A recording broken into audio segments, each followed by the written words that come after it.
is really sort of a how-to guide to build a well. It's fun. Plus a few other bits and pieces. You've all seen this photo before for quite a few years. That well was burned out about 4 years ago, and that was what we had to repair. I thought that they were railway sleepers. They're not. We'll worry about that later.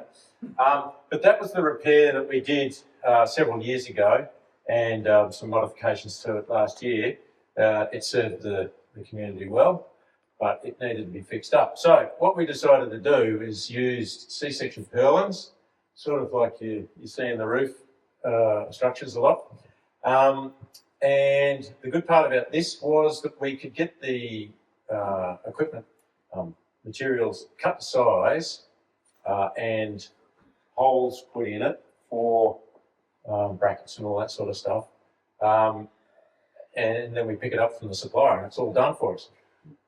What we've done here is that there are a couple of sections that I'll explain to you later where most of the nuts and bolts that we could get access to, but some, the platform, they're actually underneath the platform. So we had to devise a method of bolting onto something or other that you can't get to.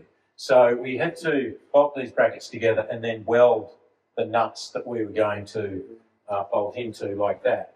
They were the only sections of steel that we took up that we actually left the brackets attached to.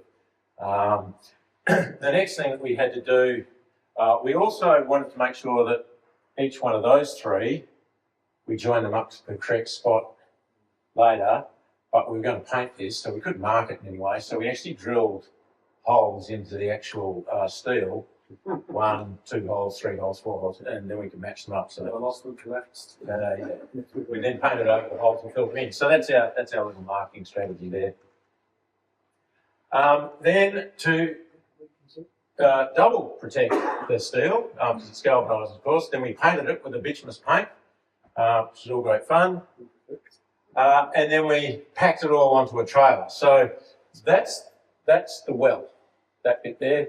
All the other bits are just the bits and pieces that we needed to assemble the well. So the well equipment, the well materials were under 400 kilos, which was very easy because if we had to take sleepers to do this thing, that trailer would be full of sleepers and another trailer would be full of tools and stuff like that. So it's a very, very economical way in terms of weight and space saving to repair these things, we found out. So, Rod, doesn't what did you say, it was tiled? Yeah, which is sort of waterproof paint. Doesn't that affect the water, especially with It doesn't touch the water because this stuff only went down a few levels.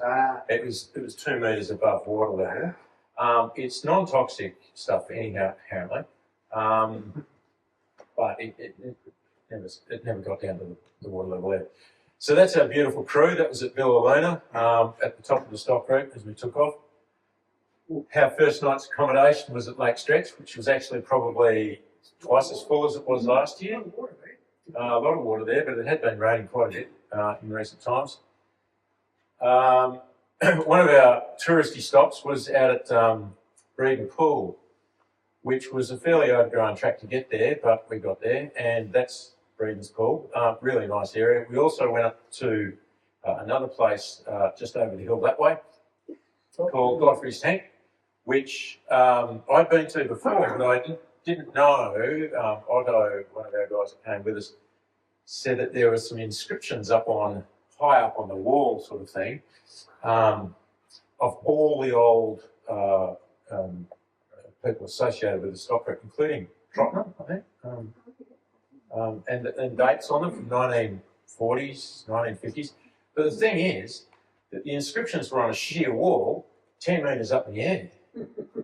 So either took some very big ladders or I don't know what, because there was some rocks down the bottom where obviously things had eroded and fallen down, but that was still too low. I don't know how they got there to this day. Anyhow, so on to 46, and this is what we first did, is take away the old well lid, so to speak, and then we had to dig things out. Now this was actually really quite easy to do, mainly because Kevin and Frank were doing the digging, but But because it had been dug before as a well, the soil was actually relatively loose. It had a whole lot of rubble and stuff, which made it a bit difficult, but it was relatively easy to get down into that, and sort of a couple of hours and that was all dug out. It was pretty easy. What we didn't know, sorry, let's go back here. Yeah, as I said, I thought these were sleepers. They're actually 4x2. Jeez. And this wall here, you can't really see it, but that wall was really bowing quite considerably. And I don't really know how they attached in the corners to each other. This is original angle iron that they had here, which is just aluminium, and it was just nailed in. So we left it there and covered it up. Right, what is it? Hey? What is the two? Oh, I don't know, Jared, let's say. It was wood. Anyhow, so what we needed to do was assemble each level as we go, and we just use these brackets in each corner, use the trailer as a workbench, and then just lowered it into position. So that's the second level gone in now, but Frank's there judiciously levelling things up, making sure that it's all okay. What I was originally going to do was, on that one, but on the one below, was just going to put a coach screw down into the Jarrah sleepers, but there were no Jarrah sleepers. So we actually put some pipe that we found that fitted into this little notch quite easily. We drove that pipe into the ground and it sort of keyed its way in there.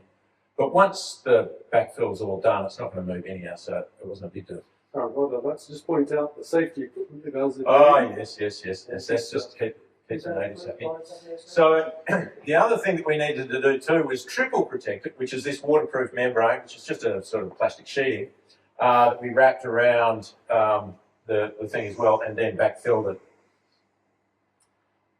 We had to, well 46 is way over in the corner, way over there beyond the thing. That was about 5 k's away to the nearest sand dune where we could get some sand, because there was no way we could just dig around the place and fill the holes in. So we had to go out there twice to fill up the trailer with stuff, and then came back and levelled out the surrounds, ready for the next bit of membrane material to go out to put a skirt around the platform lid, platform top, and then we laid all these things into position. So these were the nuts and bolts, like the nuts were underneath, and we could just bolt through there to join them all up. So that was all quite easy.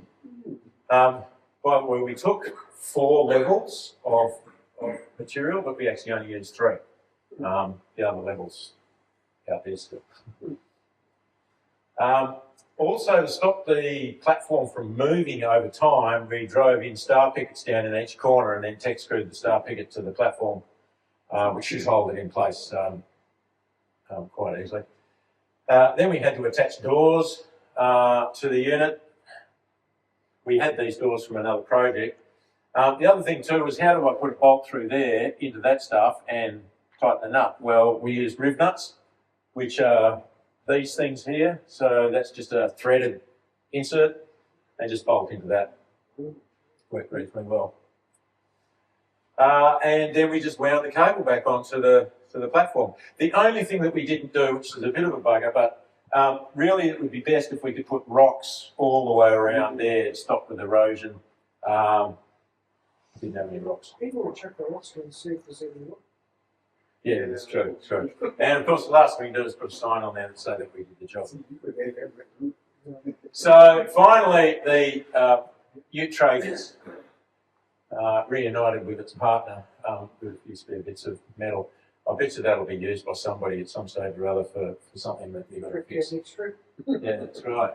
So now, I had a suggestion that we should go back. So we came across this way to well 47 and then down this way to 46. But I just said, he's a tour guide, done the camp many, many times, that we should go this way and up there, right? This took us an hour. How do I do this now? Sorry about the vision, but this was the track, Otto. Fine. Happens. I've got 3 cracks on the screen at the moment. But that was the track that's the CSR.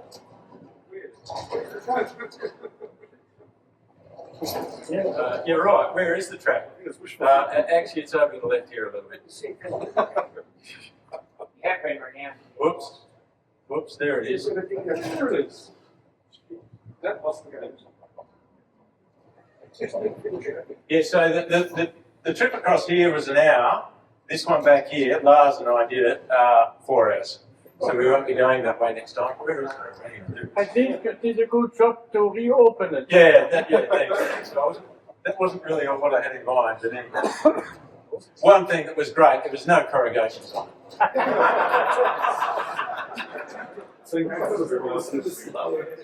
Right, that was the back of the trailer afterwards. There's some gear underneath there somewhere. By the way, Dave, when I took it back to the tree farm, I'd sprayed it all out and got rid of all the crap out of it.